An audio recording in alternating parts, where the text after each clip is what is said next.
Tarde. Boa noite ou boa tarde. Eu quero começar agradecendo a presença de todos vocês para o nosso evento de hoje. Meu nome é Stephanie Dennison e eu sou professora titular de Estudos Brasileiros da Universidade de Leeds, na Inglaterra. E junto com Tori Holmes, de Queen's University Belfast, na Irlanda do Norte, e Sarah Brandolero, da Universidade de Leiden, na Holanda, eu sou membro fundadora da REBRAC. A REBRAC, que é a Rede Europeia de Brasilianistas de Análise Cultural, é uma dinâmica rede internacional de pesquisa que conecta acadêmicos, estudantes de pós-graduação e profissionais de diversas áreas, com ênfase em perspectivas culturais sobre o Brasil. O congresso inaugural da REBRAC, que também marcou a fundação da rede, foi realizado no Senate House, Universidade de Londres, em 2015, com o tema Remapeando os Estudos Culturais Brasileiros. O evento teve como objetivo avaliar o estado, a relevância e os limites acadêmicos dos estudos culturais brasileiros, acolher novos objetos de estudo e refletir sobre como objetos e metodologias já consolidados estavam sendo repensados.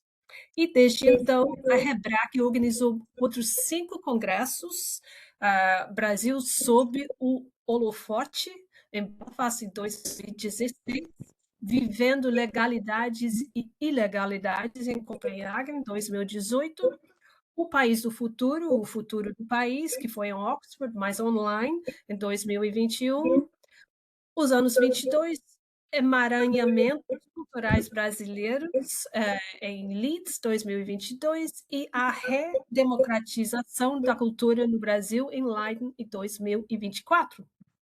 E ao longo desses 10 anos, a rede também cresceu e diversificou seu cadastro de membros, organizou painéis em congressos e associações acadêmicas e gerou publicações.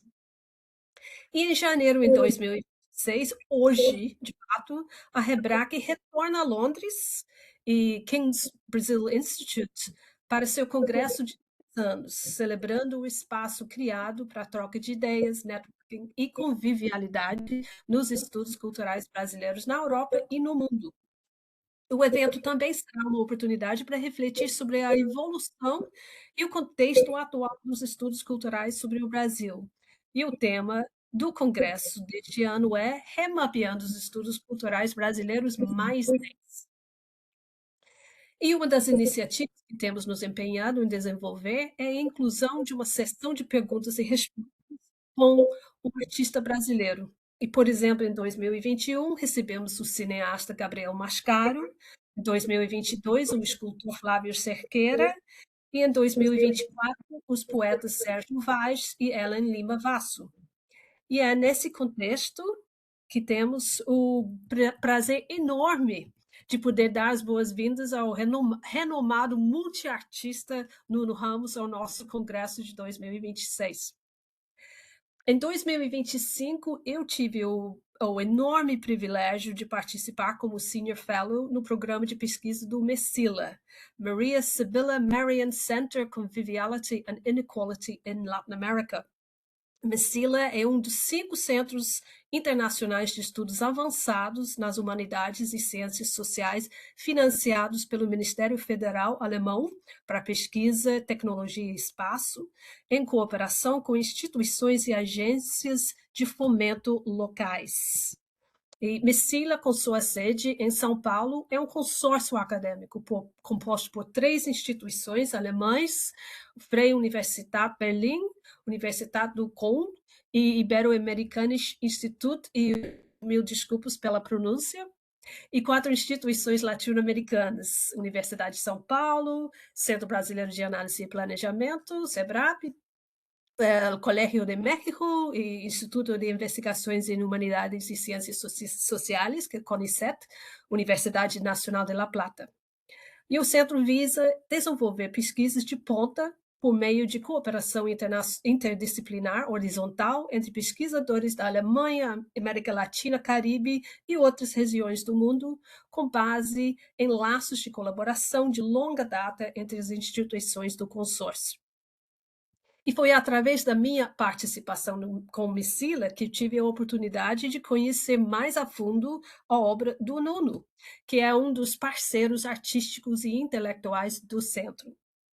É por isso que o bate-papo de hoje é uma iniciativa da Rebrac e do Messila em conjunto. E quero agradecer à equipe do Messila, a Juliana e Melanie em particular, pela ajuda em fazer acontecer esse evento.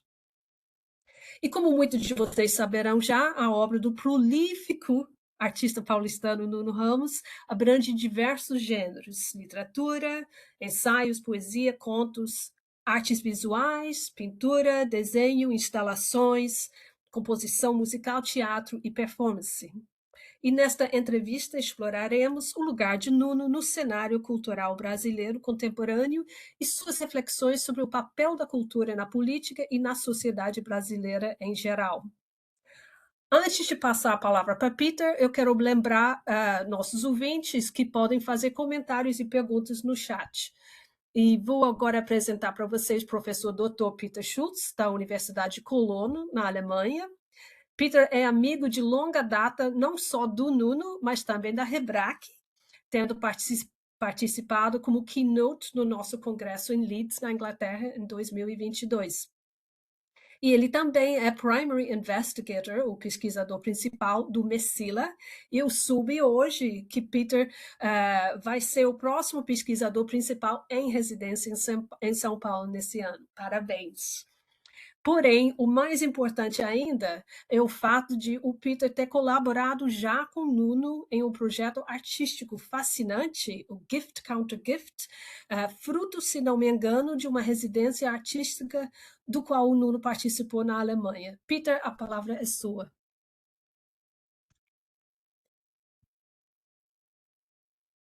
Peter, você está com o microfone mutado. Obrigado.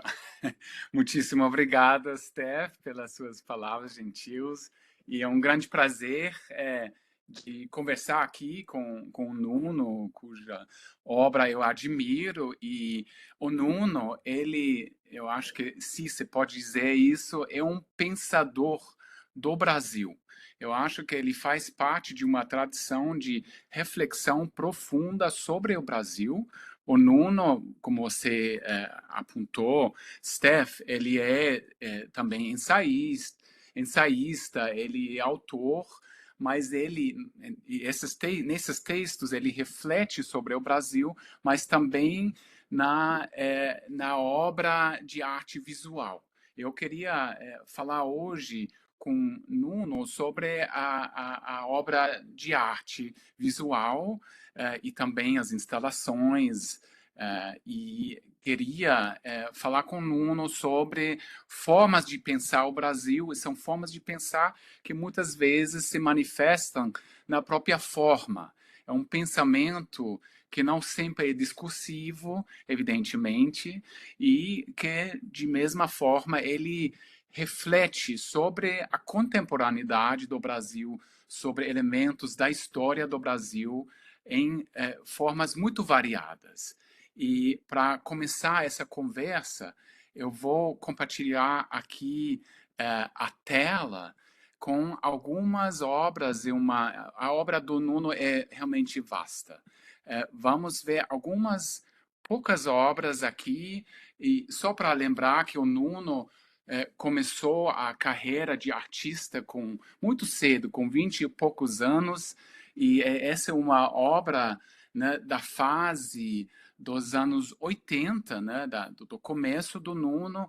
E o Nuno era um desses artistas, né, que usava materiais, inclusive, que ele encontrou na cidade de São Paulo. Né? Então, ele, desde o começo, ele virou um renovador da pintura no Brasil. E o interessante eu vou mostrar rapidinho algumas poucas imagens, são centenas, né, de pinturas, majoritariamente de grande formato, mas para vocês terem uma ideia, aqui se vê também, né, que realmente de formato grande e tridimensional também, uma obra de 2008, sem título, né, que dá para ver aqui, numa exposição. Eu não vou comentar ainda essa obra, e mais um outro exemplo, com o título, nesse caso, Ni Roi, Ni Foi, Ni Loi, de 2024, também de grande formato, e isso é uma característica da pintura do Nuno, que integra muitos materiais diferentes. Eu queria, e aqui você vê a obra, eu queria, Nuno, fazer como primeira pergunta, e eu vou, para ver você melhor, eu queria te perguntar um pouco, né, para começar, de como você começou seu trabalho em relação à cidade de São Paulo, né? Você era um artista que se conectou bastante com a cidade, com as materialidades da própria cidade, em certo sentido, que você integrou na sua pintura. Eu acho que isso é fundamental, é um eixo fundamental na sua obra até hoje, e eu ficaria contente saber um pouco mais sobre esse aspecto.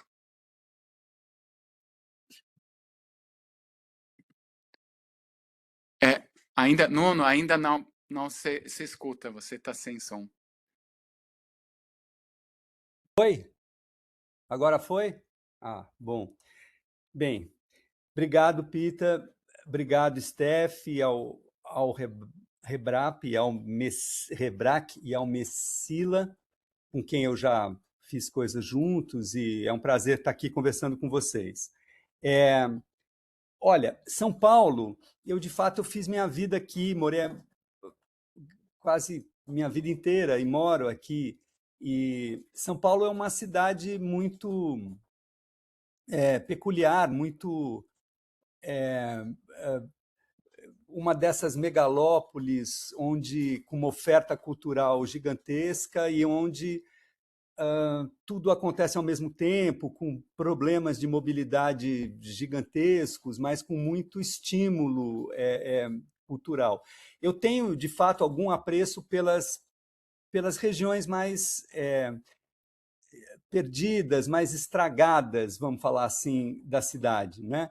Aquelas onde os carroceiros que pegam papelão estão pelos muros sujos, por aqueles restos de concreto que não estão muito em lugar nenhum e que você não sabe nem para que foi feito.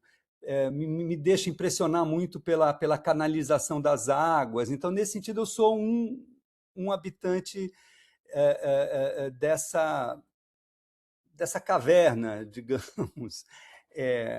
Agora, Pita, eu nunca colei material urbano em minhas telas. É tudo material novo, né? O que acontece, eu comecei como pintor e o que me apaixonou muito foram os materiais. Então, eu acho que eu comecei desde cedo a usar materiais muito instáveis, como vaselina, parafina, esses materiais difíceis até, e acho que numa tentativa de homogeneizar, de tornar mais semelhante uma carga de diferença muito grande. Então, os materiais eram muito diversos, as cores, as texturas, e daí talvez o uso desses materiais, digamos assim, que deslizam, que são graxosos, que não são nem sólidos nem líquidos. Como sempre, cada quadro desses que você mostrou pesa 200, 300, 400 quilos, é uma quantidade enorme de material. Então, eu também pulei para a terceira dimensão, para a escultura, para as instalações, de um modo meio natural, não foi difícil fazer isso, né? Mas eu acho que o meu primeiro chamado, eu comecei como escritor, quando eu era adolescente. O meu primeiro chamado para as artes visuais veio muito da matéria, do peso, dessa coisa meio sem nome que a matéria tem. Então, só para dar um exemplo, eu trabalho nos quadros sempre no chão. Tudo que eu fiz foi no chão. Então, como eles são muito grandes, eu tenho até pouca visualização deles. Eu não enxergo direito, porque eu estou a 1,70 m de altura, e eles têm 4 metros, de modo que eu quase que não vejo exatamente o que eu estou fazendo. Então, essa espécie de fisicalidade é que me atrai, não tanto a imagem resultante. Daí a aflição que eu tenho quando vejo qualquer imagem de obra minha, eu acho que tem uma perda sem fim, porque o volume, o próprio cheiro da obra, às vezes, ele fica ausente, né? Quer dizer, eu não trabalho com imagem, eu trabalho com um corpo de coisas que estão acontecendo, em geral, em 3 dimensões. Os quadros são bastante tridimensionais, às vezes tem mais de 2 metros de largura. Então, eu faço eles no chão e levanto. Aí, quando levanta, essa materialidade toda, ela, claro, ela é visual também, mas o aspecto visual não é o único. Existe uma série de outros aspectos que o corpo percebe e que a foto, eu acho que mata um pouquinho. Sim, e me chama muito a atenção que várias dessas superfícies parecem quase como uma espécie de carne viva, né? São também na tridimensionalidade, são vários materiais, né, que se estendem, que realmente transbordam, né? Que já é algo característico para a sua obra, né? Que realmente você tem essa transgressão, né? No sentido tanto das materiais, do enquadramento, né? De certas linguagens, de certas mídias, né? Que você realmente você transgressa isso, né? Eu acho interessante isso, um gancho que eu queria, né, fazer, que justamente essa carne viva, né? Às vezes eu tenho essa associação também, né? Esses elementos tridimensionais que eles vão em direção à pessoa que está olhando essa tela, né?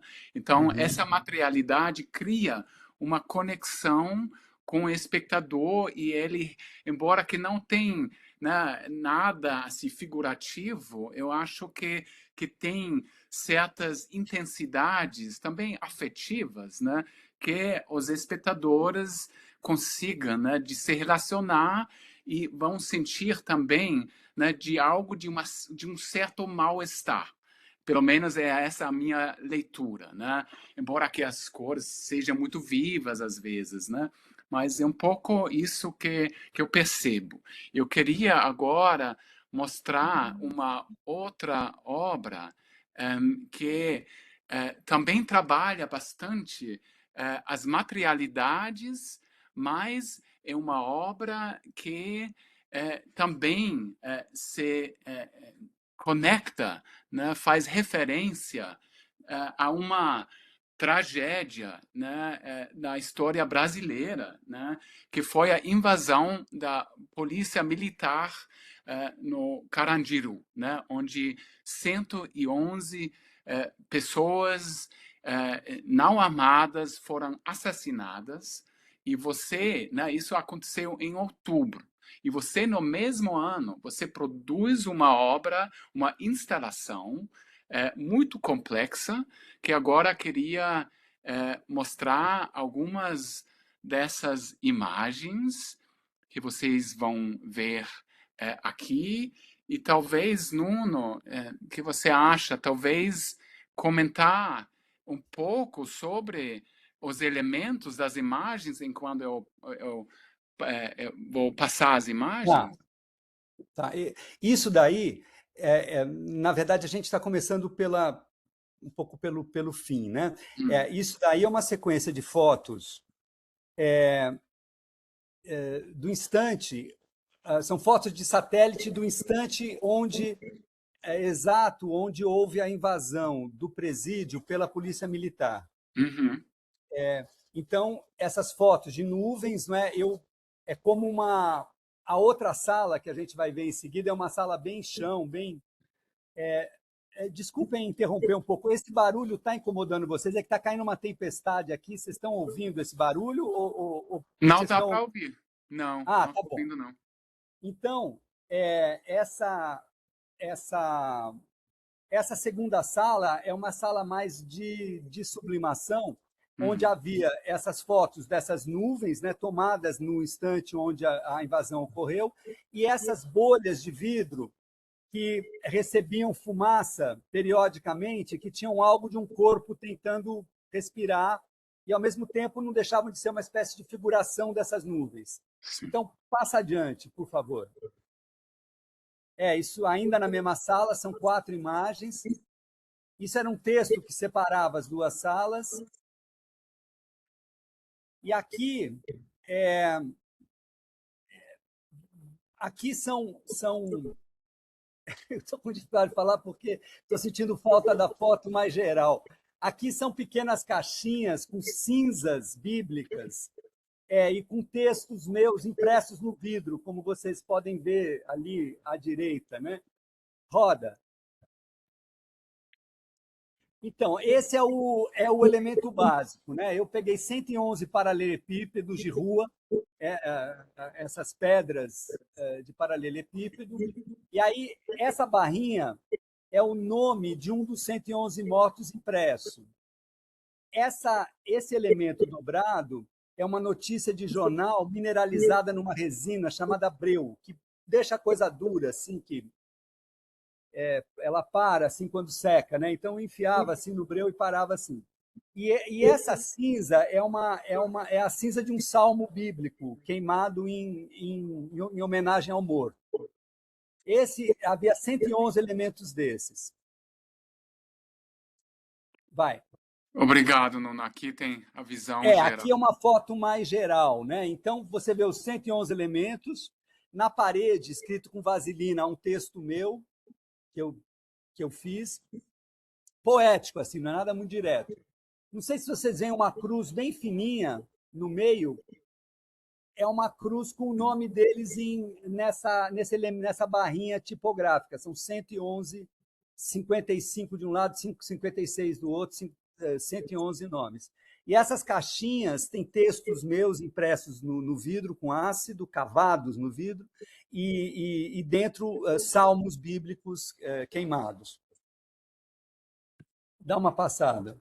Sim, são esses exemplos que eu trouxe.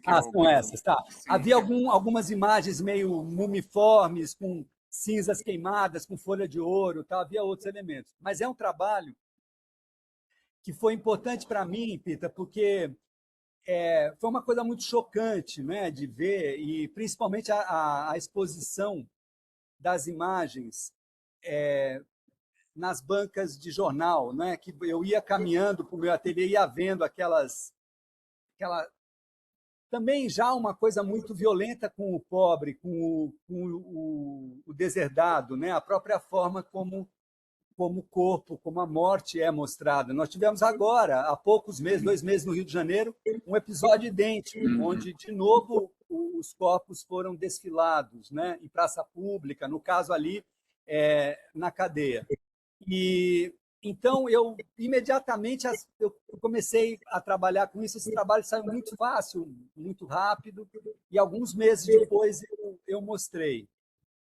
Eu fiz uma segunda versão, bastante diferente, mas ainda assim ligada a isso, que uns 10 anos depois disso, mais até uns 15 anos depois disso, eu fiz uma leitura por 24 horas do nome deles. Então, eu reuni 24 pessoas no topo de um edifício, a gente filmava com a cidade atrás, a cidade de São Paulo atrás, e cada um de nós, dessas 24 pessoas, leram por 1 hora os 111 nomes, em loop.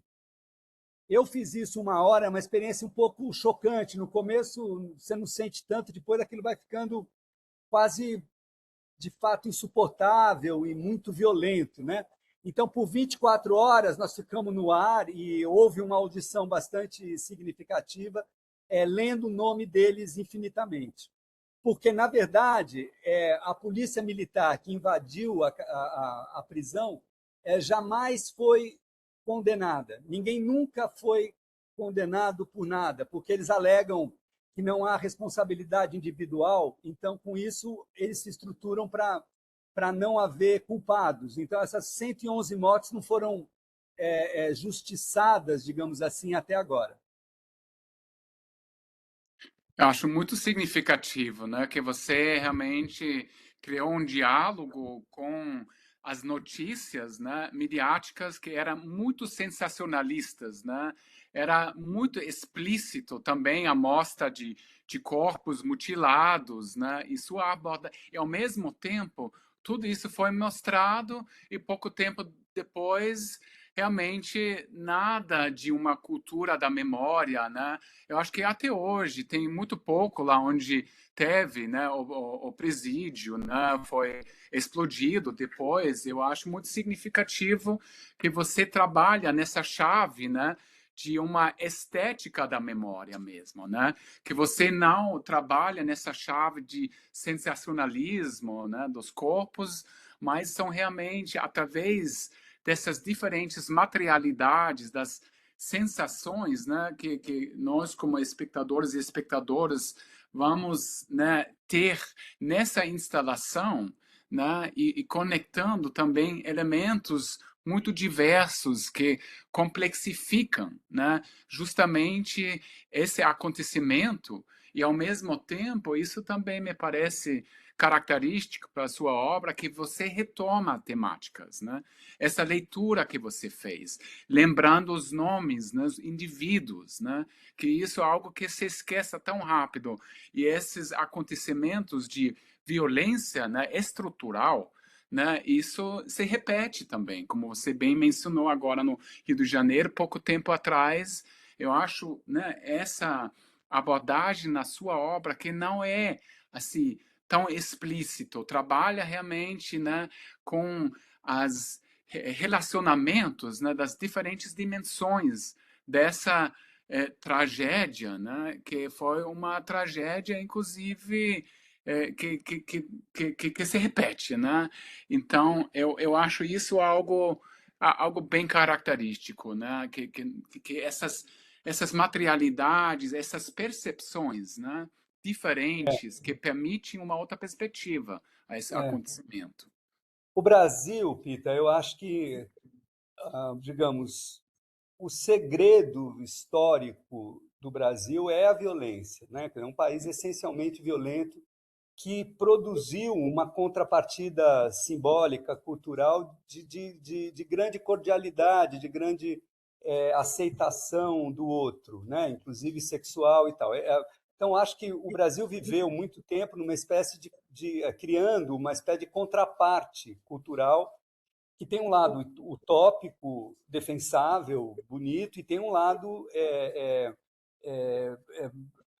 repugnante de ocultamento da violência, né? Quer dizer, o Brasil tem índices de violência absurdos, malucos, um pouco como toda a América Latina tem, né? Mas acho que ainda mais forte, mas, enfim, comparável ao México, é um fenômeno muito sul-americano isso, né?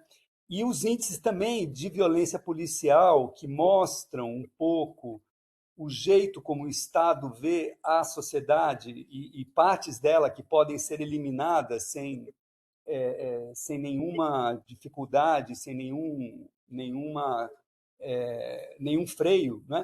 Então, a polícia também muito violenta. Eu fui sempre um pouco ligado nisso. Agora, eu acho que o meu trabalho, de modo geral, ele muitas vezes trabalha com aspectos violentos ou sublimações disso, mas um pouco ele circula em torno, talvez, de alguma coisa assim, né? Eu vivi,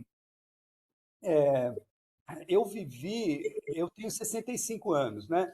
Eu vivi o fim da ditadura, a minha adolescência foi na abertura, democracia, tá, anos 80, né? E eu vivi os anos mais otimistas, né? Governos Fernando Henrique e Lula, né? Onde parecia que o Brasil, ainda que muito conflituoso, muito devendo muito à população mais carente, mas assim que andava para frente. Curiosamente, acho que o meu trabalho foi algo pessimista em relação a esse projeto. Hoje que esse projeto foi contestado ou mesmo jogado no lixo, né? Hoje, o que está sob um ataque constante, né? A Constituinte, que é o elemento que funda e que resiste ainda desse projeto ditadura está sempre tá o tempo todo sob ameaça, digamos. Mas acho que o meu trabalho foi sempre mais pessimista do que muitos outros excelentes obras, né? Mas eu acho que eu encarnei um lado mais assim, como uma intuição de que o negócio não ia dar tão certo. O 111 talvez seja um pouco o começo dessa coisa menos otimista, mais marcadamente, enfim, triste, melancólica. É quase que uma sala dos mortos, essa obra, né? Tirando a última sala ali das nuvens. Então, eu acho que eu tive um pouco alguma intuição meio inconsciente em relação ao projeto, de que ele não era suficiente, ou que ele, enfim, ele não estava tendo a potência que deveria ter. Essa narrativa do ordem e progresso, né, na sua obra, realmente lá tem algo como uma espécie de catástrofe, né, do progresso, que eu vejo em várias obras, na verdade, e talvez passar para mais uma obra que você também, né, intuitivamente, eu acho que você, de uma maneira também muito complexa, você entendeu uma certa negligência do Estado, né, com as cidadãos, né, e com a moradia, né, que é uma obra chamada Três Casas, que é interessante porque é uma obra que você também retomou recentemente, inclusive, e curioso, porque eu acho que em vários casos você praticamente faz uma diagnose, né, de algo que na contemporaneidade não fica tão evidente, né? Você num primeiro momento e depois se nota que é algo realmente bastante paradigmático, né, para certas violências, né, que acontecem no Brasil.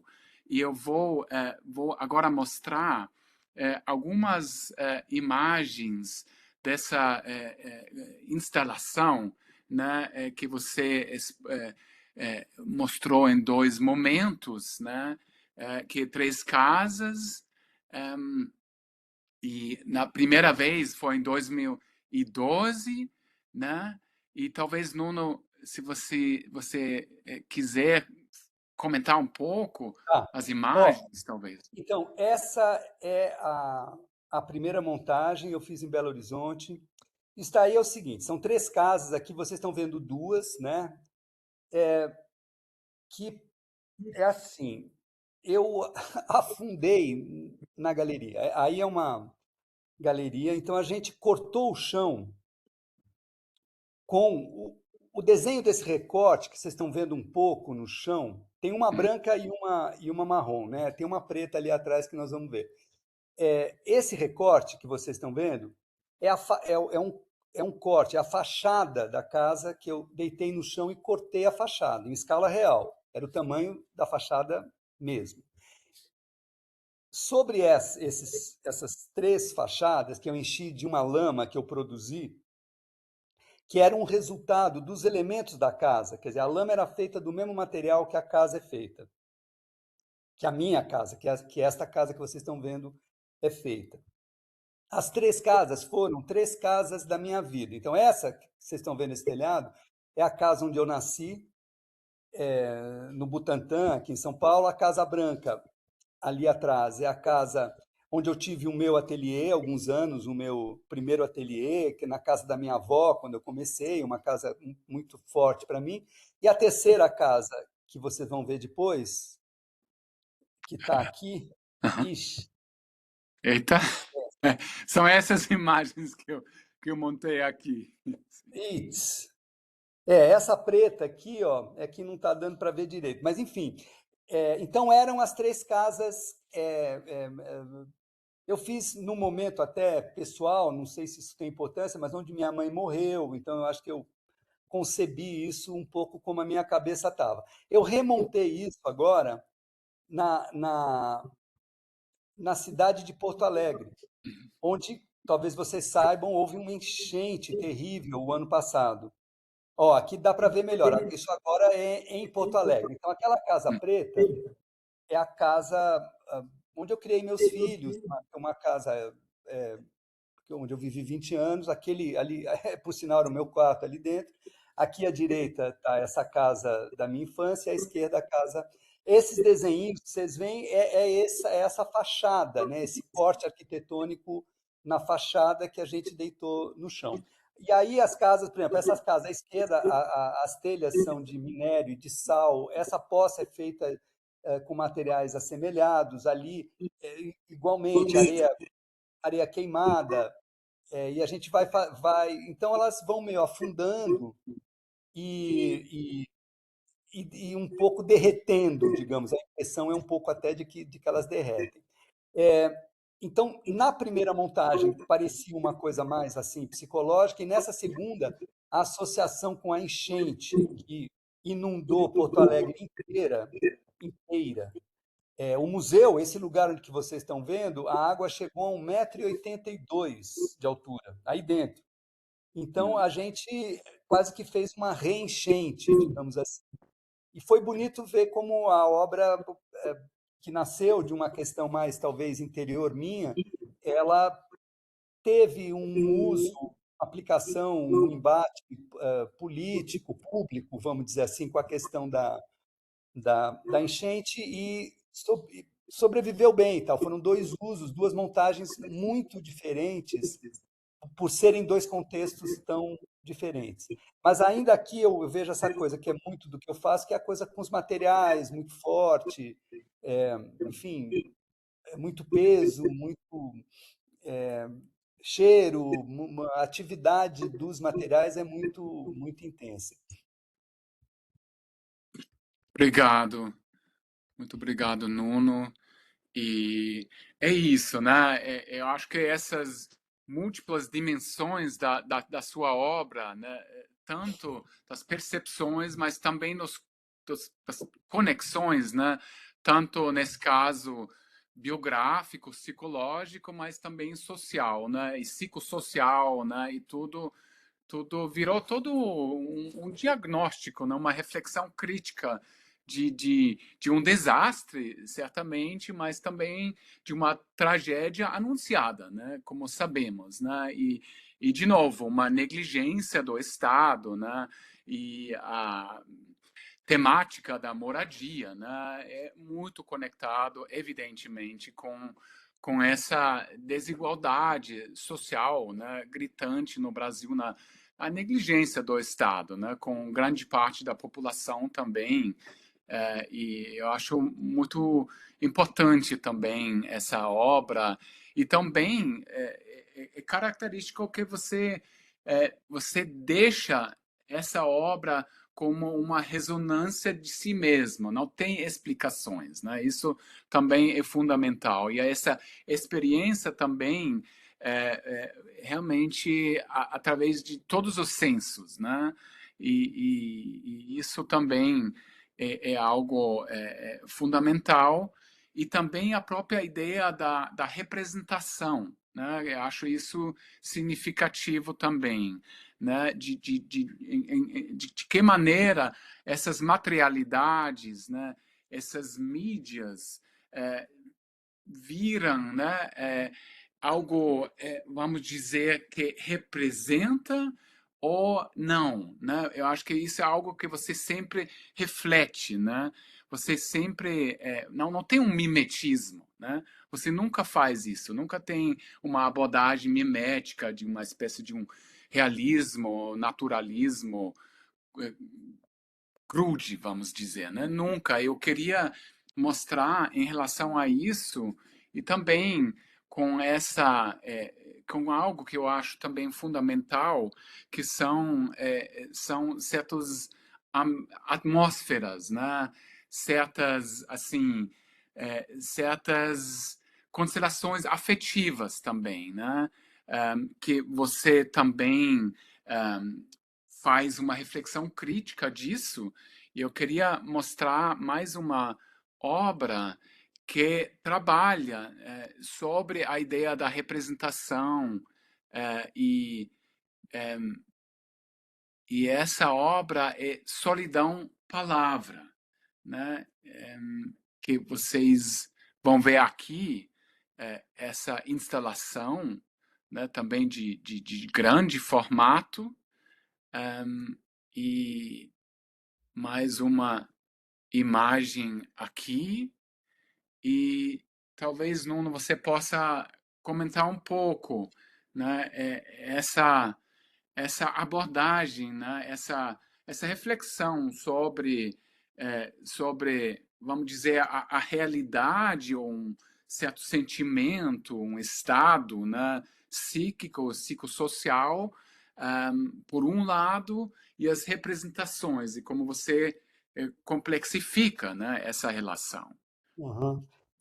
Descrevendo a obra sumiu, Pita. Ah, sim, verdade. Eu vou voltar. Pronto, aqui está. Pronto.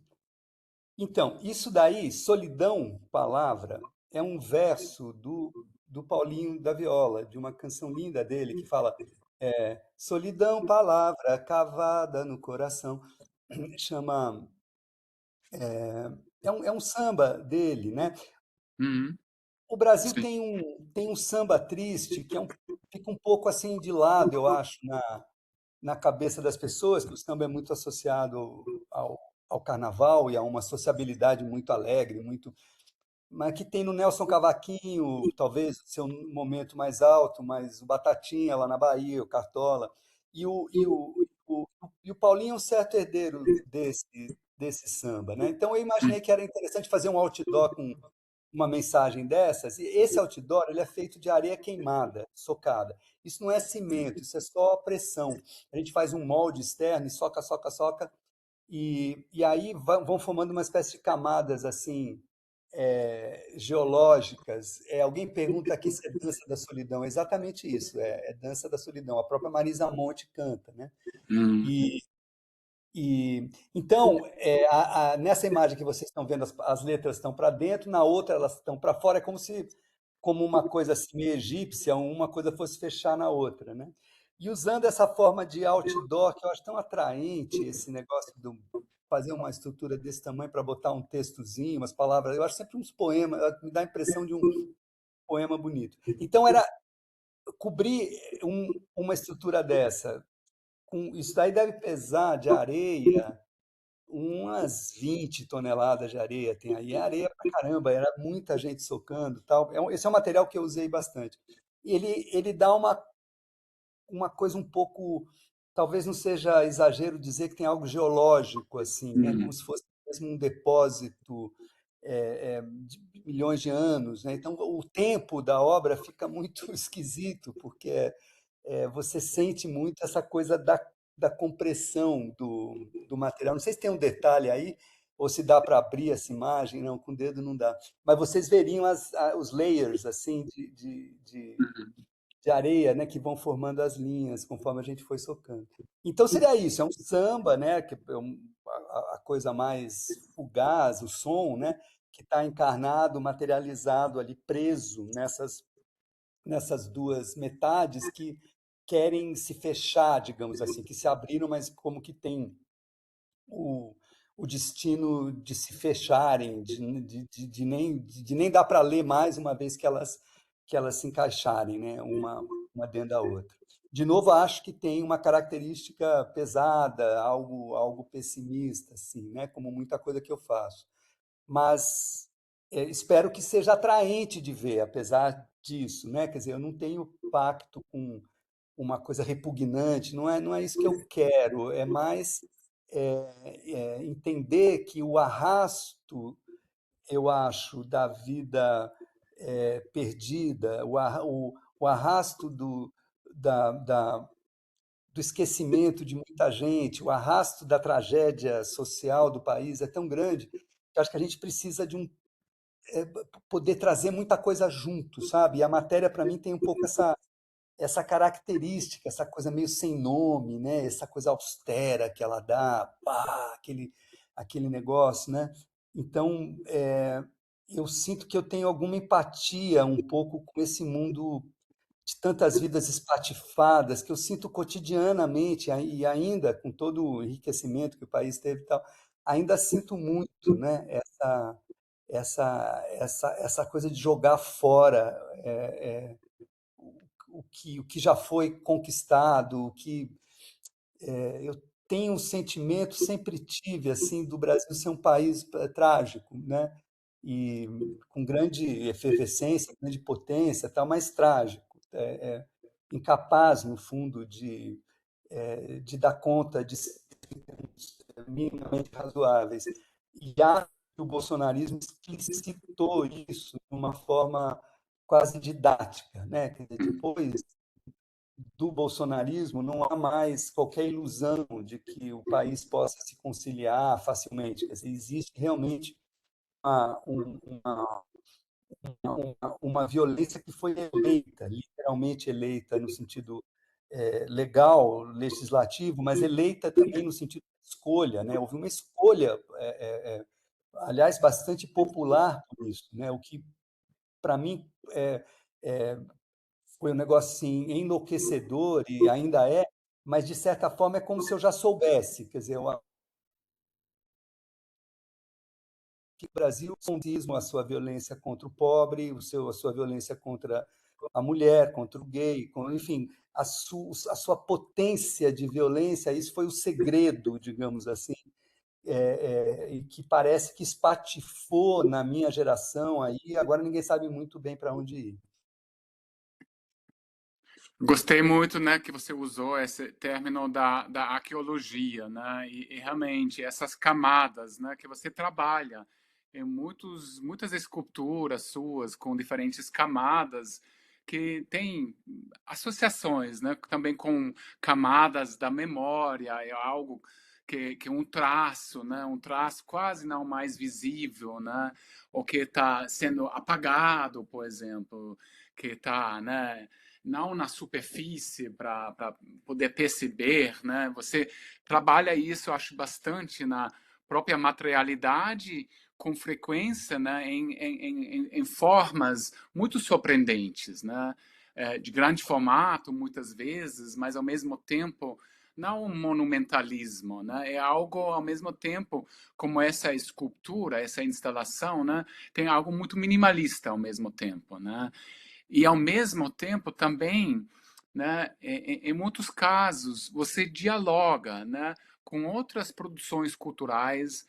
Né? Você mencionou, é claro, o Paulinho da viola e os sambistas, né, os grandes sambistas mais melancólicas, né, e vale a pena de mencionar que você mesmo também, né, é autor de dezenas, né, se não mais de 100 composições também. Você trabalha bastante com música, com auditivo também, né? Que eu acho isso importante de mencionar também. E essa intertextualidade, né? Essa conexão que ao mesmo tempo você não está citando, você não está trazendo uma mensagem, mas é um diálogo aberto sempre, né? E bastante comum, acho, na sua obra. Eu, fazendo um breve comentário a isso, Pita, eu acho que um pouco eu mimetizei assim um certo amadorismo cultural do país, né? Quer dizer, eu acho que como a gente não tem parâmetros muito fortes institucionais, essa permeabilidade entre as linguagens é meio tá no ar, né? Quer dizer, ela é meio acessível.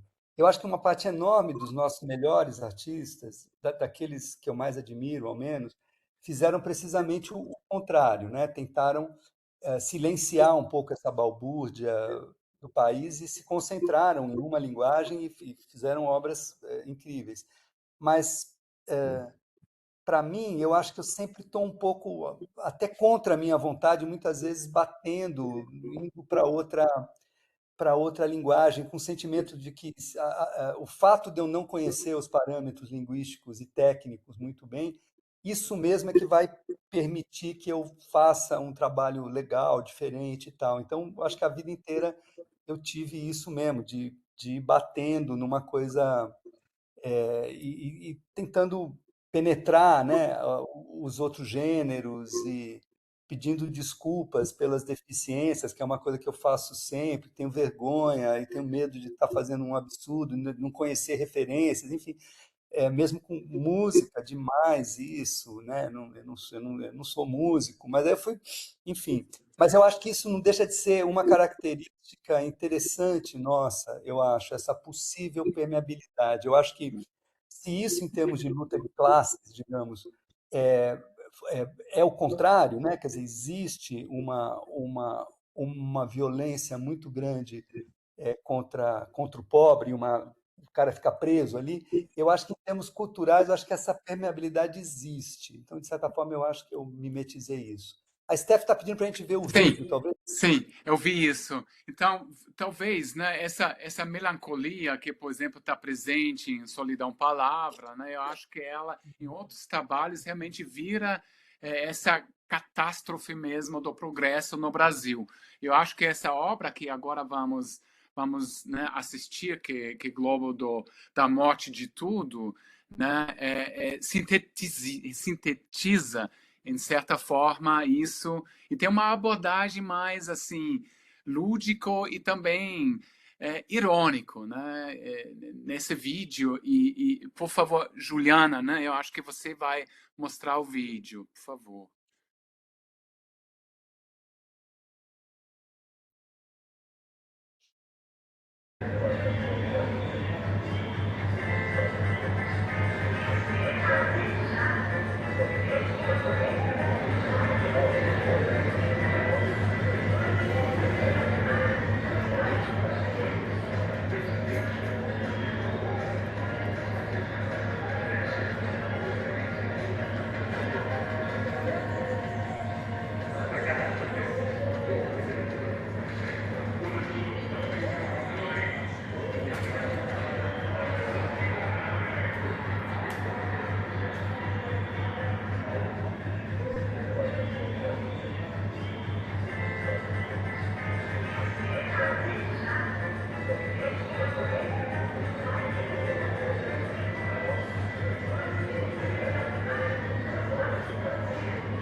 Legal. Maravilhoso esse trabalho. Eu acho, vendo o tempo aqui, talvez possamos, né, simplesmente finalizar com esse trabalho e abrir aqui para perguntas, né, e passar a palavra para a Steph.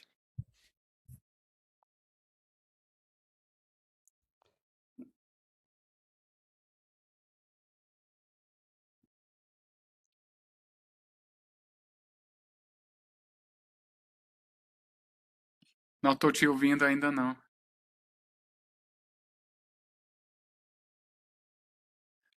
Pronto, agora. Sim. Perfeito.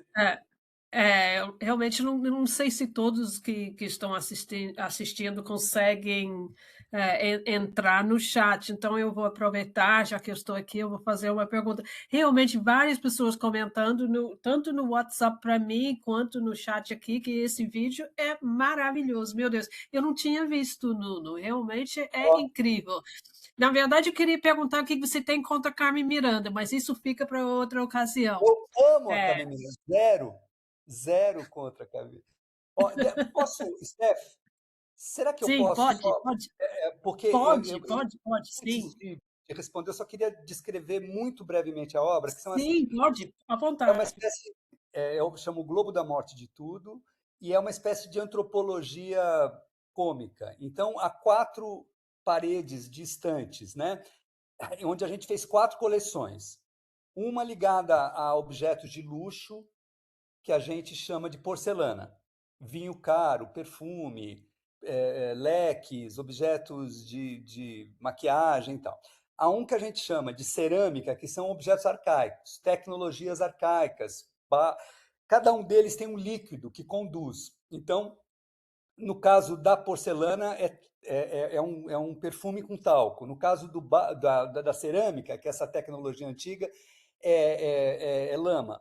No caso do nanquim, que são objetos ligados à morte, relógio, memórias póstumas de Brás Cubas. A gente fez uma edição inteira, né, dele. Esses cachorros horrorosos de porcelana, que é coisa que a gente associou à morte. E o último, então, é nanquim, né? No caso da morte, o líquido é nanquim. E aí tem um que é objetos diários, daily life, assim, que é cerveja, o líquido, e que aí tem violão, tem xadrez, coisas de uso cotidiano. Essas 4 paredes, a gente colecionou, sei lá, 5.000 objetos.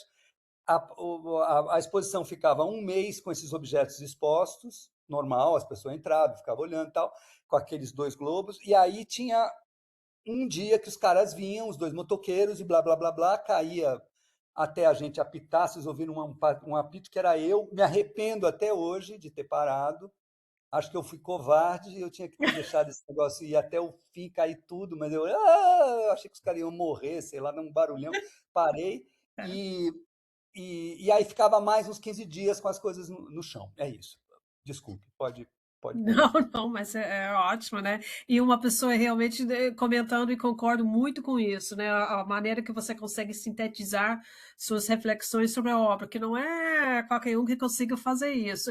E Peter também, eu tenho que passar os parabéns para você também, porque realmente é uma intuição que você tem para com a obra do Nuno, que tornou a conversa realmente fascinante. Eu tenho uma pergunta só, porque realmente estamos em horário de fechar e, claro, nessas ocasiões dá vontade de continuar conversando até as altas horas, mas infelizmente muitos de nós temos que acordar bem cedo amanhã para participar no Congresso Rebrac, para lembrar. A minha pergunta é, então, aqui no Congresso Rebrac desse ano, o nosso tema remapeando os estudos brasileiros mais 10, porque começamos esse processo, começamos a pensar nesse processo em 2015 e agora estamos em 2025, 2026, digamos assim. Você tem alguma reflexão para nos dar sobre o estado das coisas, alguma coisa que você sentiu que mudou nos últimos 10 anos, ou ou talvez, né, sem querer botar palavras na sua boca, esse espaço do bolsonarismo que caiu mais ou menos no meio justamente desses 10 anos, modificou, e não dá para pensar necessariamente numa cronologia, né? Você tem, né, PT, PT, PT, bolsonarismo, PT. Não sei se você tem alguma reflexão sobre esse assunto para gente. Ó, Stephanie, é tudo muito grande, né? Então, respondendo grande, mas com pouco tempo, eu diria assim que a minha geração viveu uma mudança espantosa em relação ao momento em que eu comecei, né? Eu acho que um país desajustado, mas que parecia que dava para dar um jeito, especialmente através da democratização do Estado e distribuição de renda, ele revelou conflitos muito mais profundos do que a gente imaginava. A questão étnica aí é central. Acho que a questão racial veio com uma força própria, é talvez a grande conquista da minha geração, não minha, branco, não assim, não estou falando nesse sentido, estou falando etário, né? Quer dizer, quem nasceu lá para os anos 60, 70, eu acho que viveu essa coisa muito forte, muito positiva, que é a mitologia sexual racial brasileira ser posta de ponta cabeça. Então, isso é muito interessante, isso tem estilhaços para todo lado, né? Isso se aplica também a outras comunidades, minorias sexuais, de gênero e tal, que também passam a ter, como em todos os lugares do mundo, uma outra voz. Assim, a singularidade nossa é que o manto de violência que parecia um pouco naturalizado, ele vem se desnaturalizando, embora o Brasil continue igualmente violento, né? Os números caíram um pouco, mas não o bastante. Em reação a isso, ou não, diretamente ou não, que isso também é uma questão, o Brasil era muito violento antes do Bolsonaro, mas se explicitou essa violência agressora, ela veio também não foi só no nosso país, também veio nos Estados Unidos, também veio na Europa, enfim, uma espécie de voz explícita também, né? O outro lado também se explicitou localmente. Então, a produção simbólica, diante da explicitação do mundo dizendo, ela fica muito acuada, muito tímida, né? Quer dizer, o que você faz com essas forças brutais, né? E além do mais, um cara como eu, branco, rico, nos padrões nossos, qual o meu famoso lugar de fala, da onde que eu falo, tal. Então, eu acho que há algumas atitudes básicas. Você pode tentar aderir, você pode tentar fechar num trabalho particular, você pode ficar melancólico e tal. Eu acho que a minha reação foi tentar mostrar como o mundo é estranho. Eu acho que eu continuo acreditando que a arte produz estranheza, que ela produz um lugar de espanto onde, digamos, a ideação do mundo nasce de novo, a partir desse susto, dessa abertura. Eu acho que ela é essa abertura.